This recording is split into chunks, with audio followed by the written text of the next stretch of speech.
Et c'est parti! Là, faudrait que je trouve une intro. On va laisser tomber. Salut tout le monde! Bon, j'espère que vous allez bien. Aujourd'hui, dans cette vidéo, j'avais envie de parler sous-sous, monnaie, les thunes, quoi.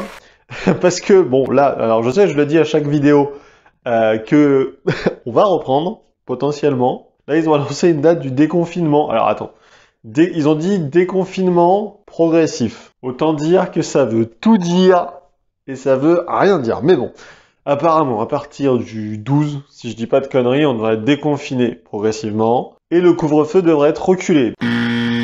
Alors oui, du coup, quand j'ai tourné la vidéo, j'avais pas encore toutes les infos. Mais pour ceux que ça intéresse, du coup, je mets les infos qui nous ont été communiquées dernièrement sur le confinement et le couvre-feu. Donc à moins qu'ils nous mettent un truc sur le dos, du genre vous n'avez pas le droit d'être plus de 6 à l'intérieur d'un bâtiment.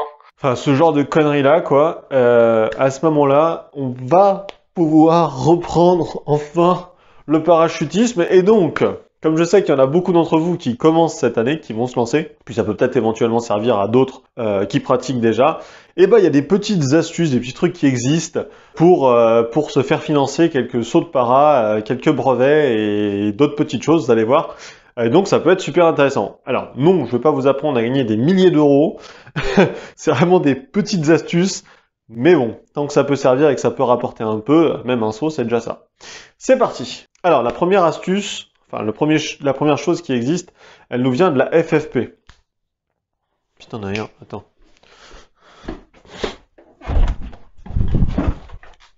Putain, c'est chiant d'avoir une mémoire d'huître. Voilà. C'est mieux avec ça, comme ça je dirai pas de conneries. Donc la FFP subventionne en fait des aides pour les jeunes parachutistes. Donc ça c'est super bien, les jeunes et les femmes, vous allez voir. Pour, en fait, quand vous allez obtenir un brevet, alors il y a des conditions à respecter, hein, mais quand vous allez obtenir un brevet, si vous avez moins d'un certain âge, vous allez toucher une subvention de la FFP, il faudra juste faire la demande et vous allez toucher des sous-sous pour vous aider à continuer dans la discipline. Donc en gros, alors le tableau je vous le mets juste en dessous, hein, vous l'aurez en même temps.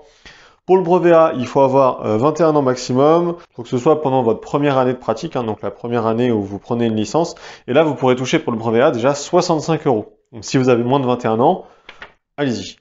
Pour le brevet B, il faut avoir 23 ans, et c'est 2 ans après la première inscription, et vous pourrez toucher vous pourrez toucher 100 € d'aide. Et après, il y a tous les brevets de spécialité. Alors là, il y a une petite différence entre hommes et femmes, apparemment. Et pour les brevets B1, B2, B3, B4, B5, enfin bon, tous les brevets de spécialité, pour un homme jusqu'à 24 ans, vous pourrez toucher une bourse de 150 €. Et pour une femme jusqu'à 28 ans, donc là, mine de rien, je pense que ça concerne pas mal de personnes. Donc si vous êtes une femme, que vous avez la chance d'être une femme, et que vous regardez la vidéo, du coup, vous pourrez toucher une bourse de 200 € pour le passage d'un brevet de spécialité. Donc là, c'est vraiment intéressant parce que 28 ans, je pense mine de rien qu'on englobe quand même pas mal de débutants, enfin pas mal de débutantes en l'occurrence. Donc pensez-y parce que mine de rien, 200 €, ça vous fait, moi personnellement, sur 200 €, je crois que c'est une session de saut, une session de 5 sauts, c'est 200 €, donc c'est top. Et quand vous passez un brevet, comme vous avez les sauts du moniteur à payer, en gros, ça revient à justement pas payer ces sauts de moniteur. Donc ça, c'est super. Donc pensez-y, si vous pouvez y bénéficier, si vous y avez droit, pensez, je vous mets le lien en description, vous avez juste à télécharger une sorte de PDF, à le remplir, à l'envoyer à la FFP, et puis du coup, c'est tout bon, vous toucherez la bourse. Moi, je l'avais touché sur le B2, personnellement, quand je l'ai passé à l'époque. C'est génial, parce que ça aide quand même vachement. Et donc, voilà pour cette première aide que vous pouvez toucher de la FFP. Ah super, c'est pas la bonne feuille. Putain, mais je suis vraiment gland, moi. Aïe, ça sert à quoi de gratter des trucs si d'ailleurs je prends pas les bonnes feuilles? Ou alors d'accord, elle a disparu dans le néant, c'est ça, on est d'accord? C'est handicapant d'être con, hein. Putain, elle est là. Aïe aïe aïe. Alors, voilà. Hop, on passe là. Ok, c'est parti. Du coup, la deuxième aide que vous pourrez avoir et qui est vraiment intéressante, elle va être pour les brevets de spécialité. Quel que soit votre âge d'ailleurs, ça s'adresse pas du tout aux jeunes spécifiquement, c'est tout âge compris. Quand vous voudrez passer un brevet de spécialité, n'importe lequel, vous aurez la possibilité de chercher des stages d'initiateur en France. Alors c'est quoi les stages d'initiateur? C'est en gros le moniteur qui va vous faire passer la formation B2, BI4, tous ces trucs-là. bah, il faut qu'il soit validé. Il faut qu'il ait l'autorisation et le droit de faire ce genre de brevet. Donc du coup, lui, il doit passer un stage pour se faire valider moniteur, initiateur B2, initiateur BI4, etc.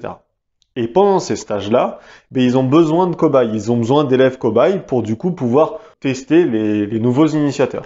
Et du coup, ben, l'avantage, c'est comme on l'a dit, ils ont besoin de jeunes élèves, enfin d'élèves qui n'ont pas le brevet, et qui voudraient le passer, et du coup, bah, comme vous vous mettez sur un stage initiateur, et que la personne n'est pas encore initiateur parce qu'elle est en train de le passer, bah, vous n'aurez à payer que vos propres sauts. Vous n'aurez pas à payer les sauts du moniteur, chose que vous devrez faire pour n'importe quel brevet quand vous passez le B2. Bah, si vous faites 8 sauts pour valider le B2, bah, il faut que vous payiez 8 sauts pour vous, plus potentiellement votre location, et les 8 sauts, enfin les 8 places avion pour votre moniteur.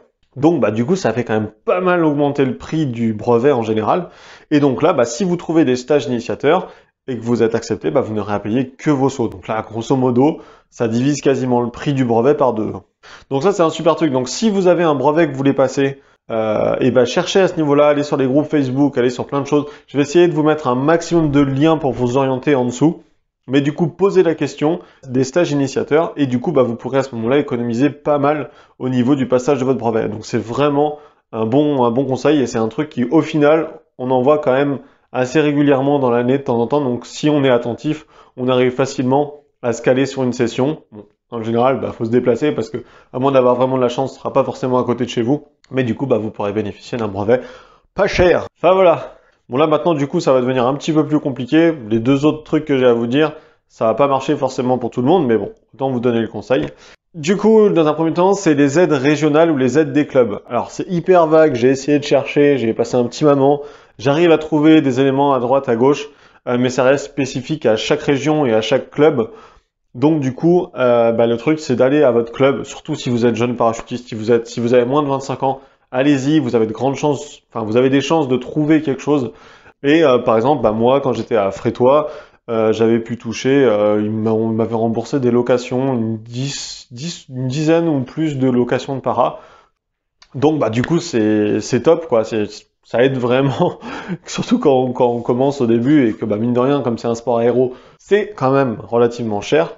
Bah, ça aide pas mal. Mais donc là, du coup, bah, ce que je vous conseille, c'est donc surtout si vous êtes jeune, allez voir au début de la saison, allez voir la secrétaire ou n'importe qui, le DT, etc. Et posez-lui la question. De toute façon, vous risquez rien. Au pire, il n'y a rien. Mais du coup, vous pourrez quand même peut-être toucher quelque chose. Pour ceux qui ont plus de 25 ans, je pense que ce sera plus compliqué. Mais bon, n'hésitez pas aussi à chercher au niveau de votre club, voir s'il existe quelque chose. C'est toujours bon à prendre. Ok, et la dernière truc que j'ai, alors que je connais personnellement, d'ailleurs à ce sujet, si vous avez des astuces ou si vous connaissez des petits trucs que j'ai pas dit dans cette vidéo qui permettent du coup d'économiser un petit peu au niveau de la pratique du parachutisme, bah, n'hésitez pas à le mettre en commentaire en dessous. Et puis bah, vous, si vous regardez la vidéo, n'hésitez pas non plus à dérouler un petit peu les commentaires, voir s'il y a des gens qui ont des astuces que moi j'avais pas et qui du coup pourraient vous servir. Et donc du coup, bah, la dernière astuce que j'ai, c'est au niveau de votre société. Si vous avez une société, et notamment si c'est une grosse société, il y aura un CE, et s'il y a un CE, vous aurez des aides. Alors dans le cadre où c'est un petit CE que vous avez, vous aurez au moins des aides sur le remboursement d'une partie de la licence. Alors, moi sur une ancienne société, ils me donnaient 30 €, mais bon, c'est déjà ça, on les prend. Mais voilà, sachez que bah, au tout début, personnellement, quand j'ai commencé le parachutisme, j'étais chez un constructeur aéronautique assez connu en France qui fait qui fait des jets privés. Je vous laisserai chercher. Et en gros, ils m'ont payé la moitié de ma formation. Littéralement. C'est-à-dire que bah, à l'époque, j'avais pris un brevet A plus 15 sauts. Il y en avait pour 1500 balles, je crois, un truc comme ça. Ils m'ont fait un chèque de 800 €. Parce que c'est des CE qui sont énormes. Et enfin, c'est génial, merci à eux d'ailleurs. Mais du coup, ouais, ça vaut vraiment le coup. Donc vous pourrez vous faire, si vous êtes sur un gros CE, rembourser une partie de votre licence et aussi payer peut-être une partie de vos sauts. Et là, c'était vraiment le cas. Ils payaient à 50% sur chaque saut.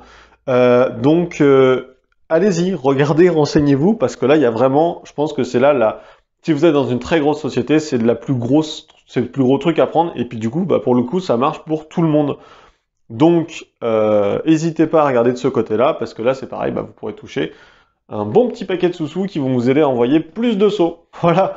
Bon, bah, j'espère que les petites astuces, les petites aides que je vous ai données vous ont appris un peu quelque chose et pourront du coup vous servir et vous permettre d'envoyer un peu plus cette année, surtout que bah, là, on commence, on est en mai déjà quasiment.